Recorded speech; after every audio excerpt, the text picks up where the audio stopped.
इस बलि के पास अब देने को कुछ नहीं है, 3 पग जमीन देने का इसने मुझको संकल्प किया था, मैंने 2 पग से नाप लिया सब कुछ, अब तीसरा पग कहां रखूं?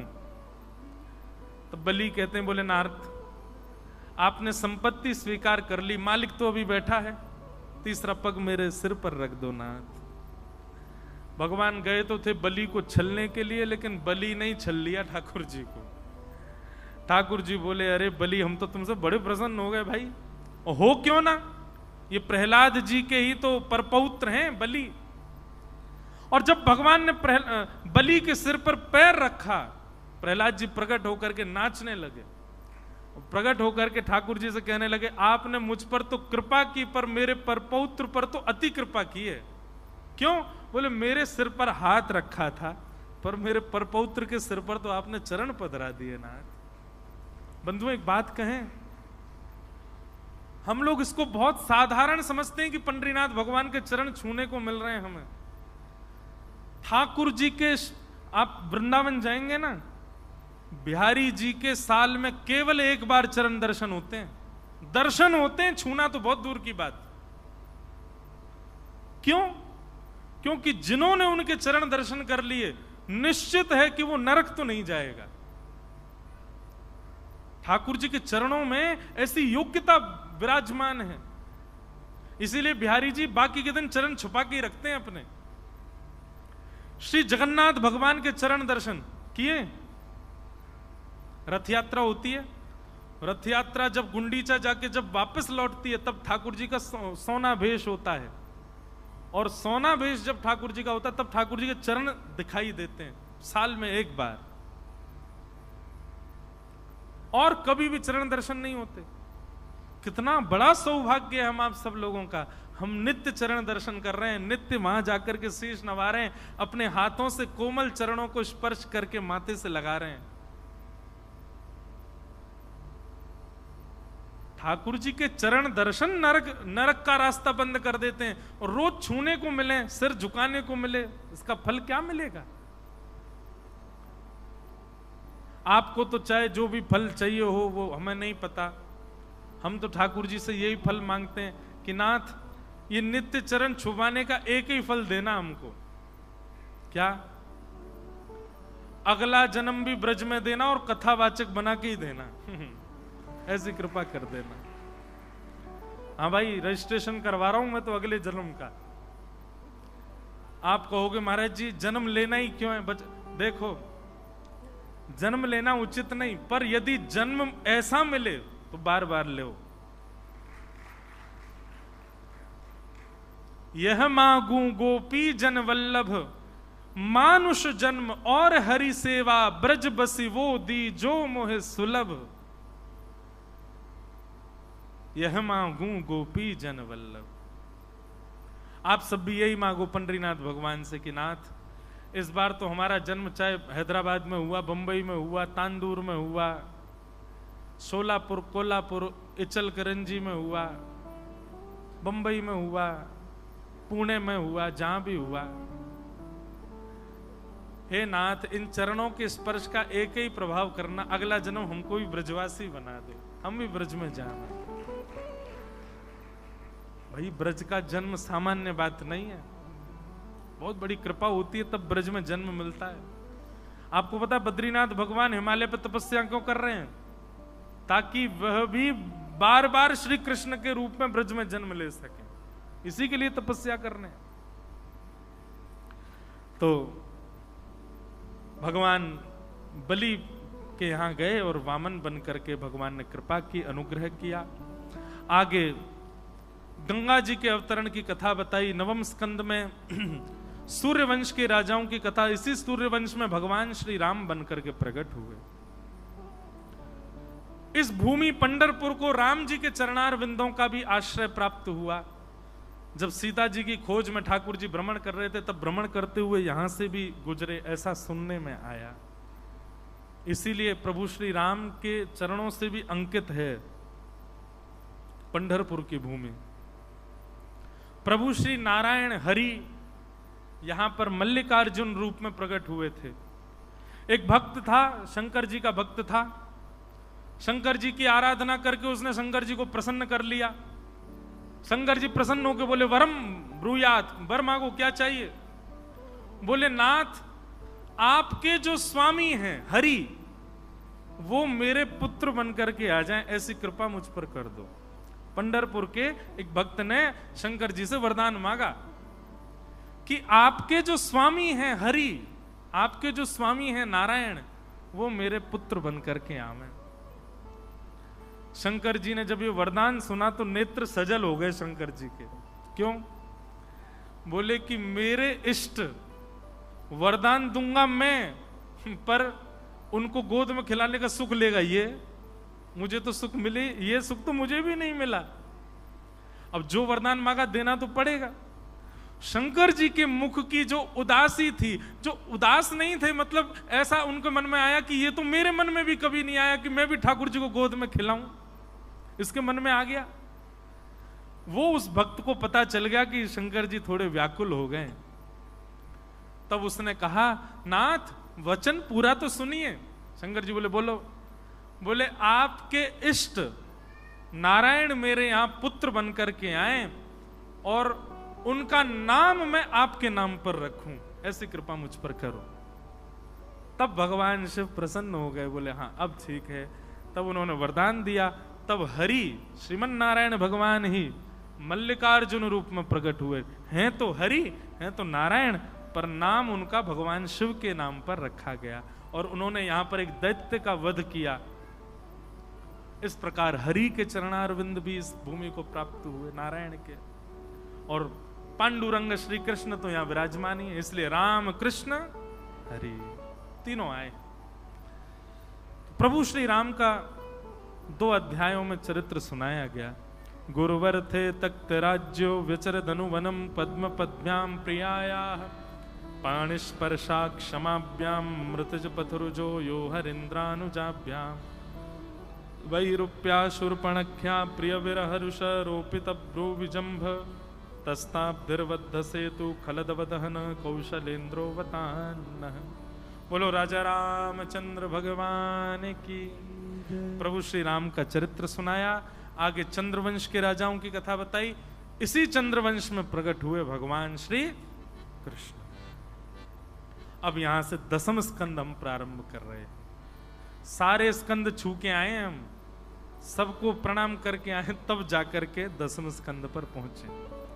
आओ अब सब लोग कमर सीधी करके बैठ जाओ। कथितो वंश विस्तारो भवता सोम सूर्ययो राज्ञां चोभयवंशानां चरितं परमाद्भुतम्। 2 श्लोकों में कृष्ण कथा सुनाकर के श्री सुखदेव जी मौन हो गए।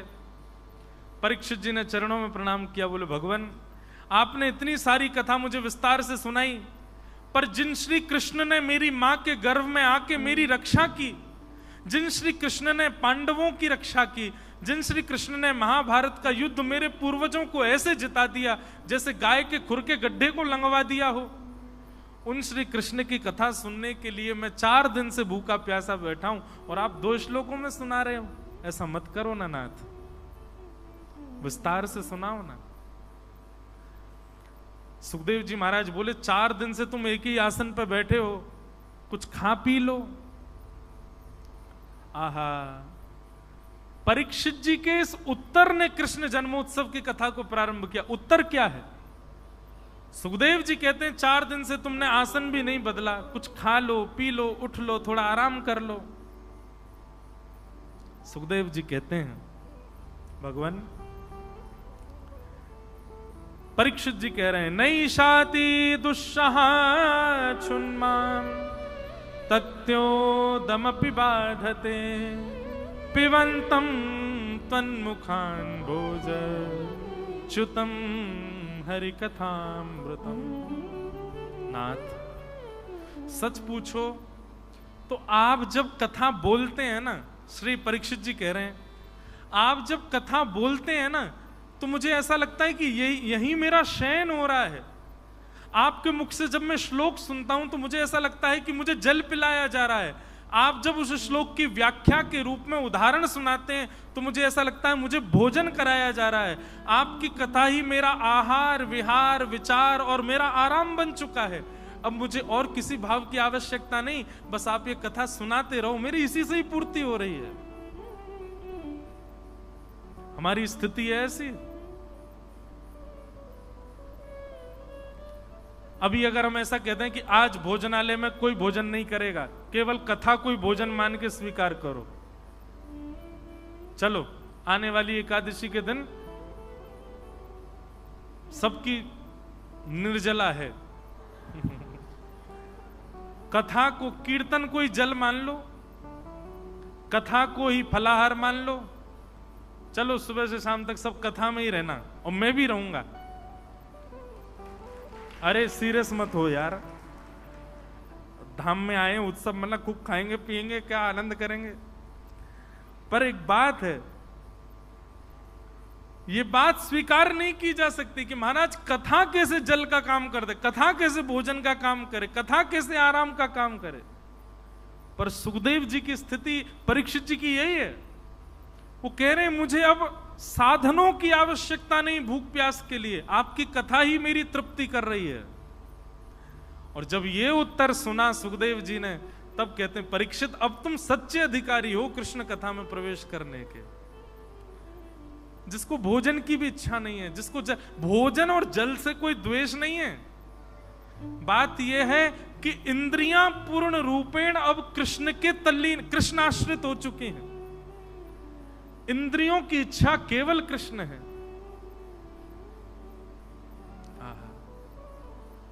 कृष्ण तन कृष्ण मन कृष्ण ही हमारो धन, आठों याम ऊधो हमें कृष्ण ही सो काम है। कृष्ण कृष्ण कृष्ण कृष्ण कृष्ण कृष्ण, बस।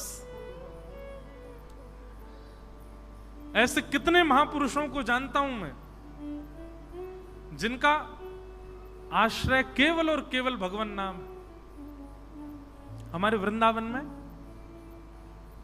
तटीय स्थान के संतों के पास चले जाओ, आपके पास दक्षिणा नहीं, दक्षिणा देनी भी नहीं है, मन करे तो दो, नहीं दे सको तो केवल श्री हरिदास इतना बोले आओ, उसी से ही प्रसन्न हो जाते हैं। वाह वाह वाह भैया, तूने श्री हरिदास कह दी, मन प्रसन्न हो गया।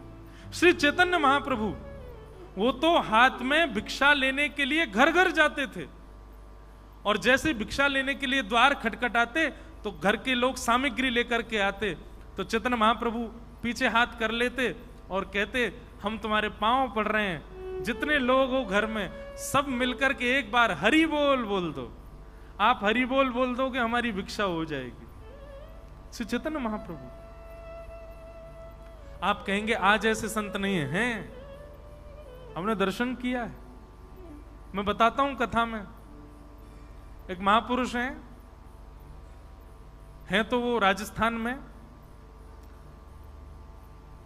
राधा नाम इतना प्रिय लगता है उनको, इतना प्रिय लगता है, उनके पास कोई व्यक्ति चला जाए और लिफाफा चढ़ा दे तो उसको बोलेंगे सुनो कितना रुपया है इसमें। उसने कह दिया बाबा 1100 रुपया है, बैठ जा, और 1100 बार राधा राधा राधा राधा बोलो, और जब तक 1100 नहीं हो जाएगी तब तक बैठाए रखेंगे। जैसे ही 1100 हो जाएंगे लिफाफा उसको दे देंगे, बोले अब कहीं गौशाला में दे देना, किसी बालक को दे देना, किसी गरीब कन्या का ब्याह करा देना, कहीं लगा देना। बोले महाराज जी आपके, बोले मुझे जो दक्षिणा चाहिए वो तूने दे दी, और कुछ नहीं चाहिए।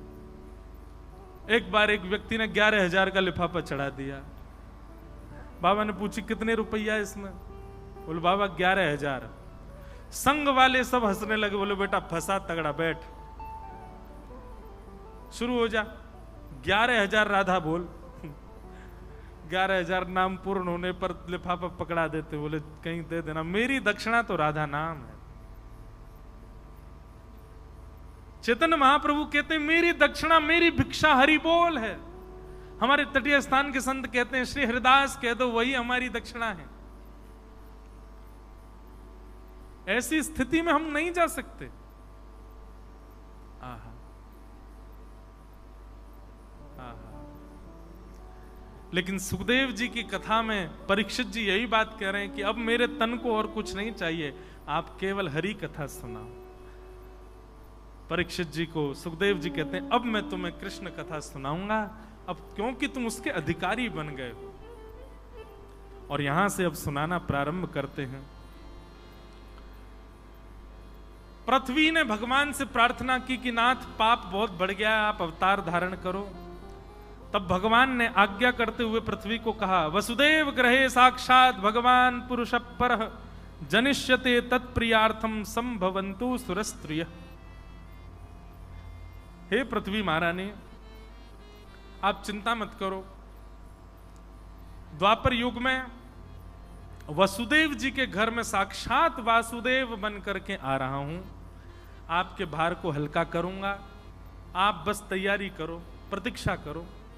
ये बात जैसी देवताओं को पता चली तो देवता भी अलग अलग रूप धारण करके ब्रजमंडल में पहुंच गए। देवादिदेव महादेव नंदीश्वर पर्वत के रूप में जाकर के विराजमान हो गए। ब्रह्मा जी बरसाना पर्वत के रूप में विराजमान हो गए और स्वयं श्रीमन नारायण नंदगांव पर्वत के रूप में विराजमान, श्री गोवर्धन पर्वत के रूप में विराजमान हुए। सभी देवी देवता, कोई वृक्ष बन करके आया, कोई गैया बन के आया, कोई गोपी बन के आया, कोई ग्वाला बन के आया। पूरे ब्रजमंडल में सब देवी देवता आकर के रूप बदल बदल करके विराजमान हो गए, क्योंकि श्री कृष्ण आने वाले हैं, साक्षात परमात्मा आने वाले हैं। एक मंडल है जिसका नाम है सूरसेन, वहां के राजा का नाम भी सूरसेन है। सूरसेन के पुत्र का नाम है वसुदेव, और मथुरा के राजा उग्रसेन के छोटे भाई देवक की बेटी का नाम है देवकी। देवकी से वसुदेव जी का ब्याह हुआ। अपनी चाचा की पुत्री को विदा करने के लिए स्वयं कंस जा रहा था। तभी आकाशवाणी हुई कि इन्हीं का अष्टम गर्भ तेरा काल होगा। ये खबर सुनते ही कंस ने तो अपनी तलवार निकाल ली, देवकी का जैसे सर धड़ से अलग करने लगा। वसुदेव जी ने आश्वासन दिया, हम सारे बालक आपको दे देंगे, लेकिन आप इसको मत मारो। 6 बालकों का वध कंस ने किया। 7वें बालक के रूप में बलराम जी आए, परंतु योग माया से भगवान ने आज्ञा कर दी तो उनका गर्भ स्थानांतरित हो गया रोहिणी के गर्भ में, और कंस को खबर मिली कि 7वां बालक गर्भ में ही नष्ट हो गया।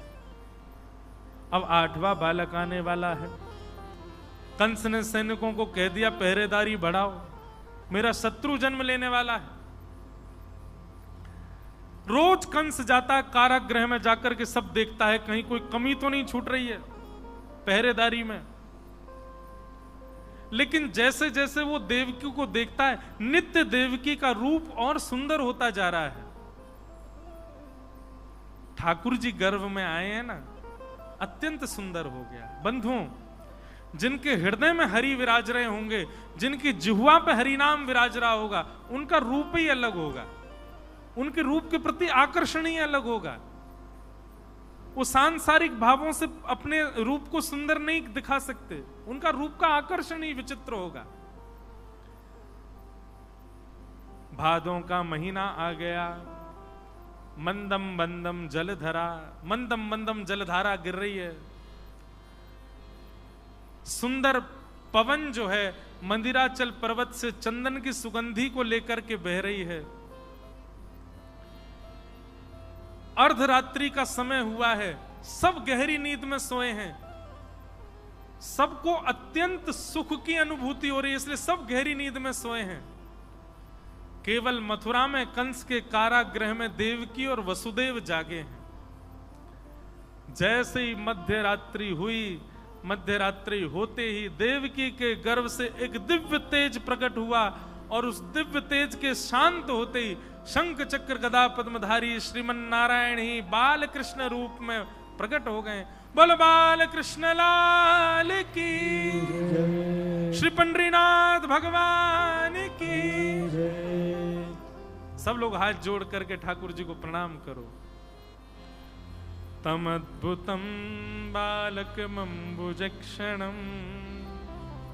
चतुर्भुजं शंख गदायुधायुधम श्रीवत्सलक्ष्मं गलसौभकौस्तुभं पीतांबरं सान्द्रपयोदसौभगम्।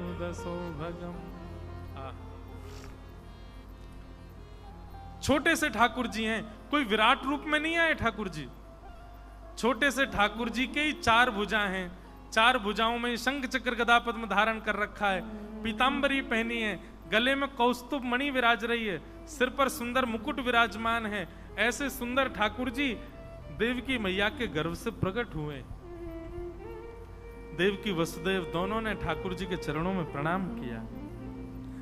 देवकी मैया चरणों में प्रणाम करते हुए कहती, नाथ एक वरदान चाहिए मुझे। बोले क्या? आपने मांगा था कि हम आपके पुत्र बन के आए, बन के आ गए, अब और क्या चाहिए? बोले पुत्र बन के आने को कहा था तो वो भाव तो पूरा करो।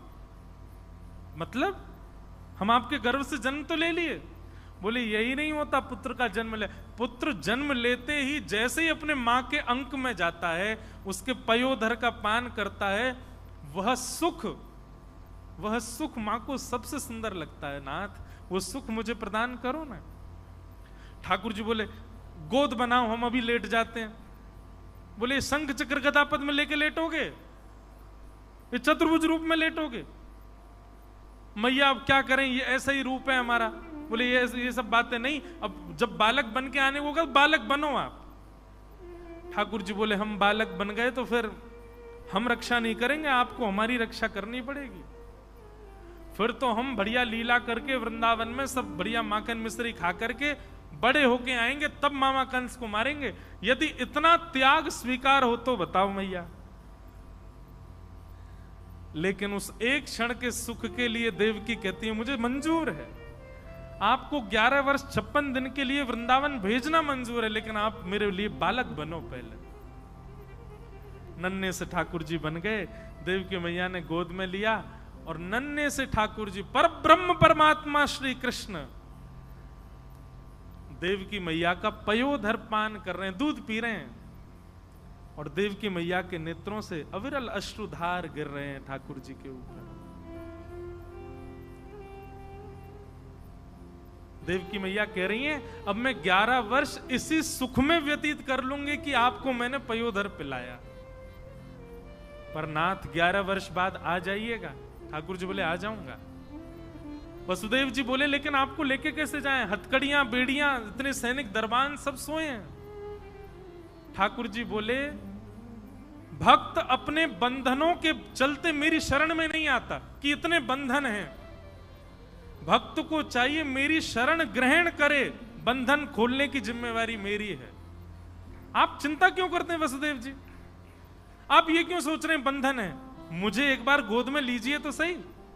जैसे ही ठाकुर जी गोद में आए, हाथ की हथकड़ियां खुल गईं, पैर की बेड़ियां खुल गईं, सारे दरबान सो गए, चट चट ताले खुल गए, सब कारागृह खुलते चले गए। मानो ठाकुर जी ने ये बात बता दी कि मेरे चरणों का आश्रय जो लेगा वो बंधन ना तोड़े। बंधन तोड़ने की जिम्मेवारी तो मेरी है, मैं तोड़ूंगा उसके सारे बंधन, वो केवल मेरे चरण पकड़ ले। भगवान को एक डलिया में लेकर के श्री वसुदेव जी महाराज गोकुल को जा रहे हैं। आहा,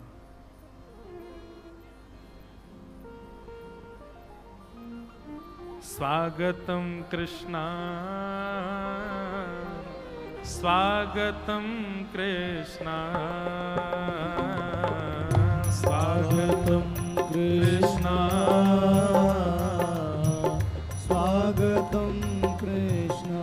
आप सब लोग बैठ जाइए, जितने भी माताएं बहनें खड़ी हो गई सब बैठ जाओ, सब लोग बैठो, जिस स्थान पर खड़े हो वहीं बैठ जाओ सब लोग। अभी कोई खड़े नहीं होंगे। ठाकुर जी को सुखपूर्वक आने दो, कंस को पता चल जाएगा नहीं तो हल्ला करोगे तो। भाव से सब लोग गाओ, सब लोग विराज जाओ। मंच पे भी जो जो आए अभी सब बैठ जाओ। अभी ठाकुर जी गोकुल पहुंच जाएं और सब लोग विशेष ध्यान एक बात का रखिएगा, उत्सव प्रारंभ होने के बाद आप लोग खड़े तो हो जाएंगे, लेकिन फिर एक दूसरे पर गिरिएगा नहीं। और आज पूज्य श्री महाराज जी पधारे हैं तो इस तरफ से कोई मंच पर भी ऊपर मत आइएगा। महाराज जी के नियम का ध्यान रखिएगा। उत्सव मनाते समय बालकों का, वृद्धों का ध्यान रखिएगा। और कहीं उत्सव अपनी चरम स्थिति में पहुंच जाए तो किसी का ध्यान मत रखिएगा। बस अपना ध्यान रख लेना। जय हो। पर ब्रह्म रो रहे हैं बहुत देर से। ठाकुर जी को लेकर के श्री वसुदेव जी महाराज गोकुल पहुंचे। 80 बरस की यशोदा मैया अभी गहरी निद्रा में सोई हैं और यशोदा मैया के बगल में नेक्सी सी बालिका सोई है। वसुदेव जी ने लाला को सुलाए दियो और लाली को लेकर के वापस मथुरा पहुंच गए। मथुरा जाते ही बालिका ने रोना शुरू किया। कंस की निद्रा खुल गई। कंस ने आकर के बालिका को पकड़ करके जैसे ही पृथ्वी पर पटका, अष्टभुजी देवी भद्रकाली प्रकट हो गई और कंस को कह दिया, मेरे जैसे निर्दोष बालकों को मारने से क्या मिलेगा? तेरे शत्रु ने तो ब्रज में जन्म ले लिया। अब कंस ने यहां राक्षसों को बुलाया है कि मेरे शत्रु को ढूंढो, वो कहां है? अब कंस की मीटिंग चलने दो, आप लोग हमारे साथ चलो। कहां? गोकुल।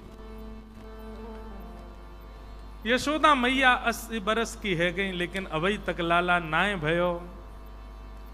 नंद बाबा भी 80 बरस से ऊपर है गए, लेकिन अभी तक लाला नाय भयो। पर पतो ना क्यों अब सब ब्रजवासी को लगवे लगी कि भैया अब के लाला होएगो। इतकू देखो, यहां देखो सब लोग, यहां देखो, सब ब्रजवासी को लगवे लगी कि अब के लाला होएगो। बोलो होएगो। होए गो नहीं, ब्रज भाषा का टोन सीखो। होए गो। हाँ, अब के लाला होए गो। सब ब्रजवासी बोले, बाबा तुम चिंता मत करो, बस बढ़िया तक घुटवाए दो, तुम्हारे तो लाला होए गो। आहा, सब लोग भैया इधर उधर नहीं देखो माताएं, ध्यान से सुनो कथा, तब हम भाव से उत्सव मना पाएंगे। नंदा सुनंदा ये दो ननद हैं यशोदा मैया की।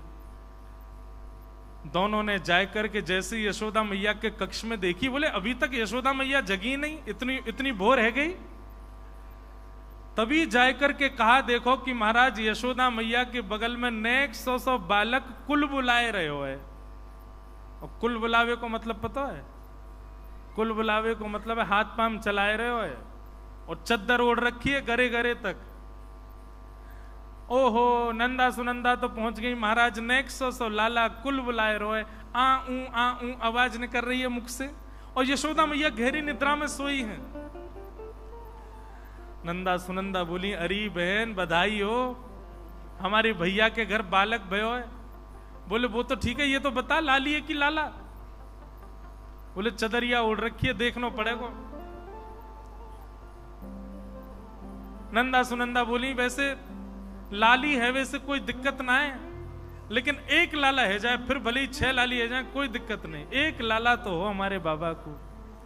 9 लाख गैयान की सेवा, इतने ब्रजवासीन की सेवा, अब लाली तो बेचारी बड़ी कोमल होवे, वहां से थोड़ी करामेंगे गैयान की सेवा, बाकी काजे तो लाला चाहिए। और नंदा सुनंदा के मन में तो ये बात है, भैया हमारो भतीजो होगो, बाके कानों पकड़ेंगी, बाकू डांटेंगी, मारेंगी। अब भतीजी के ऊपर तो इतना हम अत्याचार ना कर सके ना, भतीजो तो हमारो दास होएगो, जब चाहे तो करवाएंगी काम वास। एक लाला है जाए। परमात्मा कह रहे हैं, बोले जल्दी तो मेरो जन्म कर, अब देर मत कर, बहुत देर तक तैयार बैठा हूं मैं। और तो ऐसे लाला है, पानी की बोतल लेके आए हैं, सेव वाटर सेव वर्ल्ड उपदेश देते आ रहे हो वहीं से। और जन्म लेते 2 दांत निकल आए इनके, कोई मुंह के पास यूं मत करती हूं, काट जाएंगे नहीं तो। तो नंदा सुनंदा बोली, एक लाला है जाए। हरिशरणम 21 बार जाप कियो, और 21 बार जाप करके महाराज जैसे ही चदरिया हटाए करके देखी, महाराज है गया।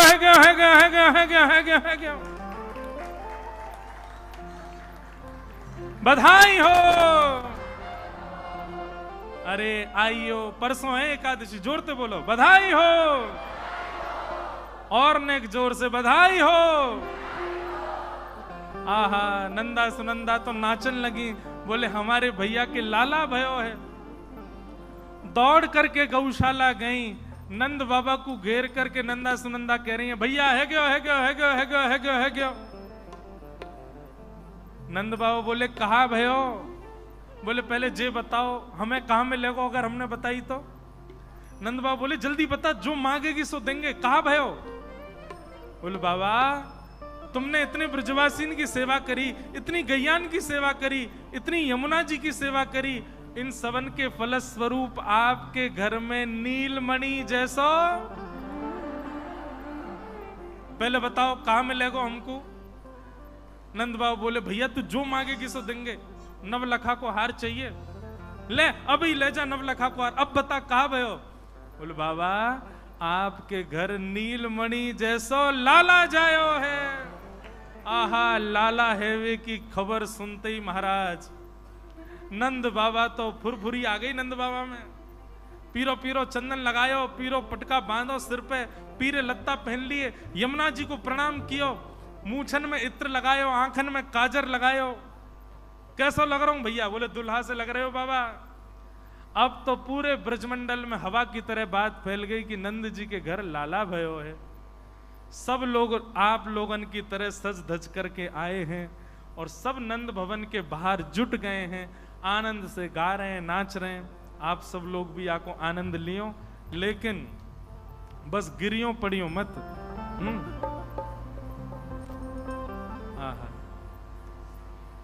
हो जुग जुग जीवेरी यशोदा मैया तेरो ललना, जुग जुग जीवेरी यशोदा मैया तेरो ललना।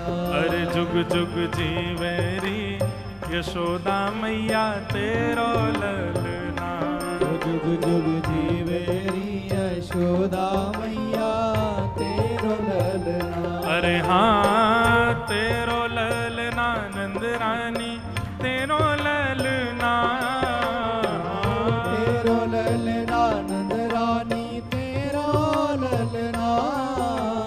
तेरो ललना महारानी तेरो ललना, तेरो ललना महारानी तेरो ललना। देखो जो करताल नहीं बजाएगा और जो नहीं गाएगा वाकू अपने बगल वाले की